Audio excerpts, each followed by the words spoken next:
Welcome to I dream. Junior NTR ఈ పేరు చెబితే అభిమానుల్లో క్రేజ్ మామూలుగా ఉండదు. నందమూరి వారసుడిగా, తాతకు తగ్గ మనవడిగా నట వారసత్వాన్ని పుణికిపుచ్చుకున్న ఎన్టీఆర్ తన అద్భుతమైన నటనా కౌశల్యంతో అంతర్జాతీయ స్థాయిలో గుర్తింపు పొందాడు.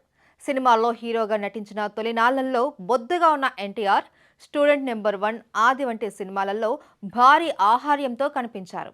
ఆ తర్వాత క్రమంగా బరువు తగ్గి స్లిమ్గా మారి ఇప్పుడు ఫిట్నెస్కు కేర్ ఆఫ్ అడ్రస్గా మారాడు.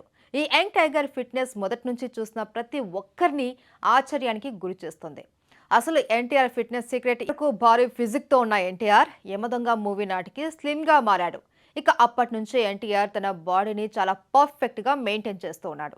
బరువు తగ్గడానికి ఎంతో కష్టపడిన తారక్ బరువు తగ్గిన తర్వాత మళ్ళీ పెరగకుండా ఉండటం పైన కూడా అంతే దృష్టి సారించాడు.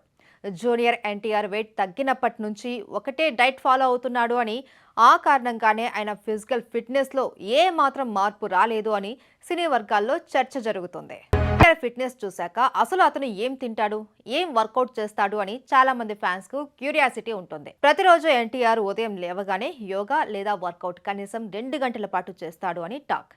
ఆ తర్వాత ఉదయం 2 గ్లాసుల రాగి జావ తాగుతాడట. ఆ పైన నానబెట్టిన బాదం పప్పు వంటి డ్రై ఫ్రూట్స్ తీసుకుంటారు అని సమాచారం. ఆ తర్వాత 2 ఉడకబెట్టిన కోడిగుడ్లను తింటాడు. ఆపై ఫ్రూట్ జ్యూస్లతోనే తారక్ ఎక్కువగా గడిపేస్తాడట. ఇక లంచ్లో కూడా కార్బోహైడ్రేట్ కంటెంట్ తక్కువగా ఉండేలా రాగి సంకటి, నాటుకోడి తింటాడట. రాత్రిపూట నానబెట్టిన మొలకలు వచ్చిన తృణధాన్యాలు తప్ప మరేమీ తినడు అని ఆయనతో క్లోజ్గా ఉన్న వాళ్ళు చెబుతారు. ఇక రోజంతా మధ్యలో ఎప్పుడు ఆకలిగా అనిపించినా కేవలం ఫ్రూట్ జ్యూస్లతోనే కడుపు నింపుకుంటాడు అని సమాచారం. ఆయిల్ ఎక్కువగా ఉండే ఆహారాలు, డీప్ ఫ్రైల జోలికి తారక్ అస్సలు వెళ్ళడట.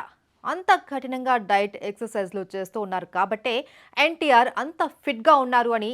మరి మీరు కూడా ఎన్టీఆర్లా ఫిట్గా ఉండాలి అంటే డైట్ ప్లాన్ మార్చుకొని వర్కౌట్ చేసేయండి.